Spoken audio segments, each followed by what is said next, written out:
ඔයාලා හැමෝම සාදරයෙන් පිළිගන්නවා මගේ YouTube channel එකට. ඉතින් අද වීඩියෝ එකෙන් මම කතා කරන්න යන්නේ Windows 11 වල 2023 H2 කියලා එන්න තියෙන අප්ඩේට් එකත් එක්ක ඉන්ට්‍රොඩියුස් කරන්න යන Microsoft Copilot AI එක ගැන. ඉතින් ඔයාලා දන්නවා AI වල පහුගිය කාලේ සෑහෙන්න ලොකු අප්ඩේට් එකක් ආවා, changes ආවා, අලුත් tools ගොඩක් ආවා. ඉතින් මේවත් එක්ක Microsoft එකත් කරට කර තරඟ වදින්න එයාලගේම AI එකක් ඉන්ට්‍රොඩියුස් කරන්න යනවා Windows 11 වලට ඉන්ටිග්‍රේට් කරලා. ඉතින් Google Bard AI එක ඩෙවලොප් කරගෙන යනවා. ඒකත් තාම බීටා version එකේ තියෙන්නේ. ඒ වගේම Microsoft එකත් Copilot කියලා එයාලගේ AI එකක් ඩෙවලොප් කරගෙන යනවා. ඒකත් preview එකක් රිලීස් කරලා තිනවා දැන් Windows 11 වලට. ඉතින් මේක පටන් ගත්තේ ChatGPT වලින්. ඉතින් ChatGPT, Bard AI, Microsoft Copilot මේ AI tools ඔක්කොම එකම විදියට වැඩ කරන්නේ. හැබැයි මේවයි හැම එකකෙම result වෙනස්. ඉතින් ඔයාලට මේ තුනම use කරලා බලන්න පුළුවන් free available. ඉතින් ChatGPT වල විතරක් paid version එකක් තියෙනවා. ඉතින් ඒකේ හොඳ accurate detail ගන්න ඕන නම් pro version එක purchase කරලා ගන්න පුළුවන්. ඉතින් අනිත් තුනම Google ලා AI එක develop කරන්නේ එයාලගේ tools පාවිච්චි කරන්න. ඉතින් Microsoft එක Copilot AI එක develop කරගෙන යනවා Windows 11 වලට සහ Microsoft 365 ඊට පස්සේ Microsoft එකේ තියෙන softwares වලට integrate කරන්න. ඉතින් මේකත් එක්ක අපිට සාමාන්‍යයෙන් අපිට එදිනෙදා වැඩ කරගන්න, ලේසි කරගන්න කෙලින්ම integrated tool එකක් විදියට Windows 11 වල Copilot tool එක දැන් බලා ගන්න පුළුවන්.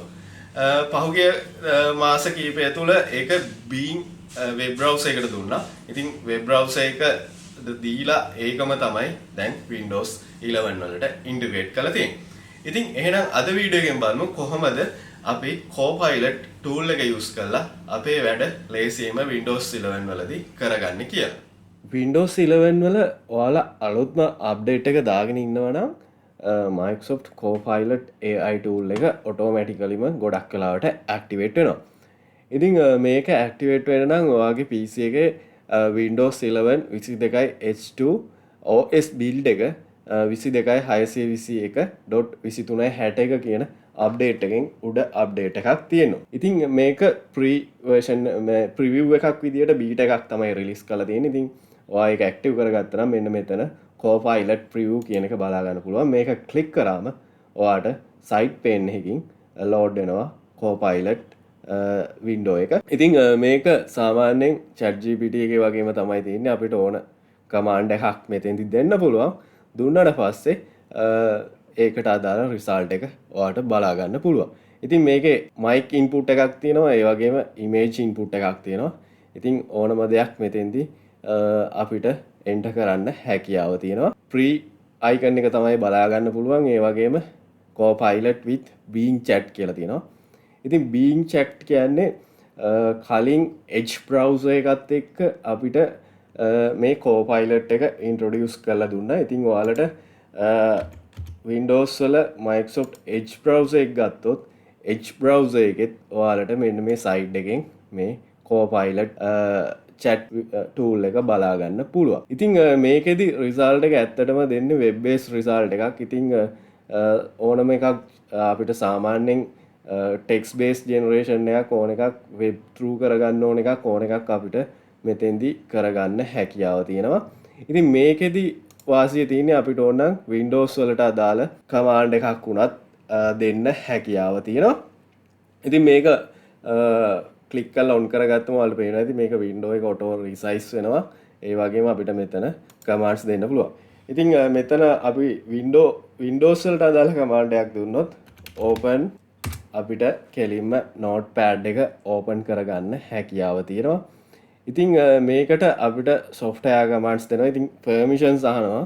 ඉතින් permissions ඔයාලට allow කරන්න පුළුවන්. allow කරාට පස්සේ ඕන එකක් අපිට command එකක් දෙන්න පුළුවන්.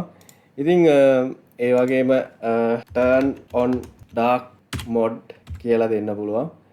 ඉතින් turn on dark mode කියලා දුන්නම අපිට Windows වල dark mode එක enable කරගන්න පුළුවන්. ඉතින් මේ විදිහට අපිට Windows වලට අදාළ commands මෙතන දෙන්න පුළුවන්. ඉතින් webs වලට අදාළ ඒවා ඊට පස්සේ ඕනනම් grammar වලට අදාළ දෙයක් ඕන එකක් දෙන්න පුළුවන්. ඉතින් මේකෙදි ඔයාලට සාමාන්‍යයෙන් කර්නශේෂන් එකක් විදිහටම අරගෙන යන්න හැකියාව තියෙන. ඉතින් මේක රීෆ්‍රෙෂ් කරලා ගත්තට පස්සේ මෙතන ඔප්ෂන්ස් තුනක් දීලා තියෙනවා more creative, more balanced, more precise කියලා. ඉතින් මේකෙදී අපිට අවශ්‍ය විදිහට ටෙක්ස් මොනවා හරි ටෙක්ස් ජෙනරේෂන් එකක් කරනවා නම් ක්‍රියේටිව් කරන්න පුළුවන්. ඒ වගේ අපිට අවශ්‍ය මෝඩ් එක සිලෙක්ට් කරලා කරන්න පුළුවන්. ඉතින් මේක ඔයාලගේ සමහර විට මෙතන අයිකන් එක පෙන්වන්නේ නැත්නම් ඔයාලට පුළුවන් රයිට් ක්ලික් කරලා ටාස්ක් බාර් සෙටින්ස් යන්න. ඉතින් ටාස්ක් බාර් සෙටින්ස් ගියාට පස්සේ ටාස්ක් බාර් එකේ මෙන්න මෙතන පර්සනලයිසේෂන් ටාස්ක් බාර් යටතේ Copilot preview කියලා මෙතන on off කරන්න ඔප්ෂන් එකක් දීලා තියෙනවා. ඉතින් මේකත් එක්ක අපිට Copilot active inactive කරගන්න අවස්ථාව දීලා තියෙනවා. ඉතින් Copilot ඉස්සරහට Windows 11 Office 365 ඊට පස්සේ අනෙකුත් සම්පූර්ණ Microsoft tools එක්ක integrate කරන්න Microsoft එක දැනටමත් වැඩ කරගෙන යනවා. ඉතින් මේකේ official release එක ඇත්තටම ලබා දෙනවා කියලා තියෙන්නේ Windows 11 23යි H2 release එක. ඉතින් ගොඩක් දුරට ඒ update එක මේ ඔක්තෝබර් අන්තිම විතර රිලීස් වෙන්න නියමිතයි. ඉතින් ඔයාලට මේක ඇක්ටිව් කරගන්න මොනවා හරි ගැටලුවක් තියෙනවා අනිවාර්යෙන් පල්ලෙහා කමෙන්ට් කරන්න. මට පුළුවන් ඒක තියෙන ඔප්ෂන්ස් බලලා ඔයාලට සොලියුෂන් එකක් දෙන්න. ඉතින් මම හිතනවා Copilot කොහොමද යූස් කරන්නේ ඇක්ටිව් කරගන්නේ කියලා ඔයාලට හොඳ අයිඩියා එකක් එන්නේ නැති. ඉතින් channel එක subscribe කරන්න, ඒ වගේම වීඩියෝ එක like කරන්න, share කරන්න. අලුත් වීඩියෝ එකකින් නැවත හමු වෙමු.